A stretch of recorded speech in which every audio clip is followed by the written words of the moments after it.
All right, let's be honest. We Americans love loud things. We love V8 muscle cars. We love 4th of July fireworks. And when it comes to our military, we love the sound of overwhelming firepower.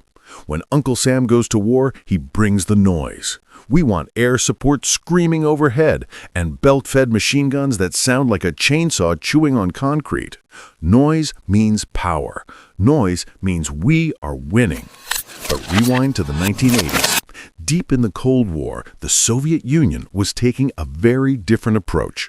While NATO was focusing on bigger jets and louder tanks, Soviet intelligence agencies, the KGB and the GRU, realized they had a problem. They needed to delete people quietly. They didn't want the shock and awe. They wanted a weapon that could drop a NATO sentry in thick body armor at 400 yards without waking up his squad mates in the next bunker. They needed a ghost gun. Enter the VSS Vintorez, a weapon that looks like it was built from leftover plumbing parts in a Siberian garage, but is actually one of the most terrifyingly ingenious pieces. Today, we aren't just looking at specs. We're diving into the history of why the Soviets built this silent killer, how it changed the rules of urban combat, and why it gave Western intelligence officers nightmares for decades. Let's lock and load. To understand this gun, you have to understand the 1980s. The Soviet Union was bogged down in Afghanistan. They found out the hard way that standard AK-47s, even with bolt-on silencers, weren't quiet enough to ambushing Mujahideen fighters in quiet mountain valleys. Simultaneously, NATO armies were issuing better body armor. The standard small-caliber suppressed pistols the KGB used just wouldn't cut it anymore. They'd bounce right off a modern flak jacket. So, in 1983, a high-priority order came down from the top brass of the KGB and the Spetsnaz. They demanded a new weapon system. The requirements were insane. It had to be integrally suppressed. Silence wasn't an option, it was mandatory. It had to be compact enough to hide under a coat. Most importantly, it had to punch through standard steel helmets at 400 meters. This impossible task fell to the engineers at CNITOCHMA. It's the Central Research Institute for Precision Machine Building. The lead designers, Pyotr Serdukov and Vladimir Krasnikov, realized that to make this work, they couldn't just modify an existing gun. They had to cheat physics. They had to design the gun and a brand new type of ammunition completely from scratch as one unified system of stealth. Okay, quick science lesson. Guns make noise for two reasons: the explosion at the muzzle and the crack of the bullet breaking the sound barrier. If you put a suppressor on a standard M4, you fix the explosion, but the bullet still screams, "I'm over here," as it flies downrange.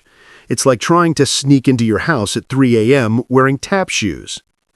The Vintorez was built from the ground up to be subsonic. It never breaks the sound barrier.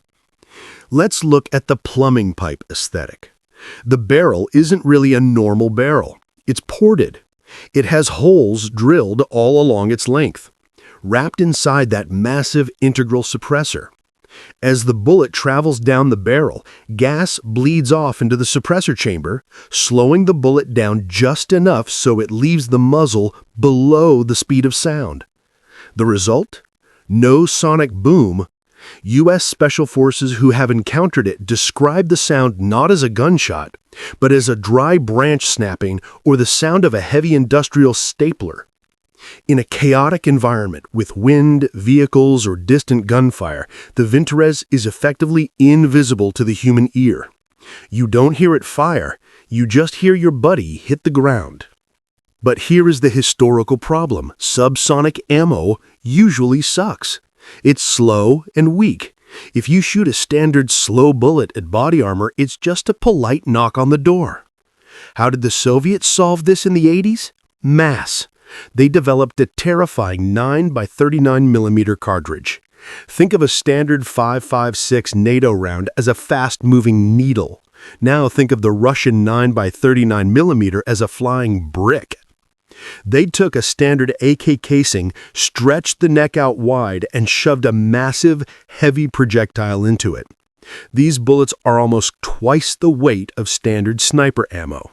It moves slow, you could almost wave at it as it goes by, but it retains kinetic energy like crazy. They developed two main types for the Cold War era: the SP-5, a heavy ball round for precision work, and the terrifying SP-6, an armor-piercing round with a hardened steel penetrator hidden inside. This is what scared NATO. The Vintorez wasn't just quiet, it was throwing sledgehammers that could defeat the body armor of the era silently. It's the ballistic equivalent of a ninja punching you in the face with brass knuckles. The Vintorez was officially adopted in 1987, just in time to catch the tail end of the Soviet-Afghan War. It saw some use there by Spetsnaz teams hunting high-value targets in the mountains. But its real legacy was cemented in the grim urban combat of the Chechen Wars in the 90s. Cities like Grozny were a nightmare of concrete ruins. In that environment, sound bounces everywhere. If you fire an AK, everyone knows where you are. The Vintorez thrived in this chaos. Chechen fighters spoke with genuine fear about Russian ghosts. They would lose entire squads to a sniper that couldn't hear and couldn't see because the Vintorez has almost no muzzle flash to give away its position. It became a psychological terror weapon. It forced enemy combatants to keep their heads down, paralyzed by the fear of an invisible and silent threat. It was so successful that they built a sister gun, the AS Val, which is basically the same thing but with a folding stock and bigger magazines for assault teams. The Vintorez was for the surgeon. The Val was for the butcher. So why does this 1980s Soviet relic matter to us today?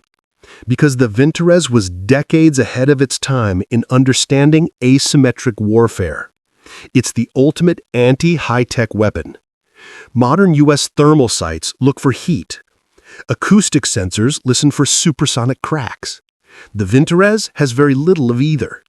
It proved that you don't need the biggest explosion to be the deadliest thing on the battlefield. The U.S. military actually respected this concept so much that decades later we started developing our own heavy subsonic rounds like the 300 Blackout for our special forces. Basically, we looked at what the Soviets did in the 80s and said, yeah, that was actually a really good idea. The VSS Vintorez remains an ugly, weird, industrial-looking piece of history, but it stands as a chilling reminder that sometimes, in the noise of war, the thing you should fear most is the only thing you never hear coming. Thanks for watching, stay safe, and keep your powder dry.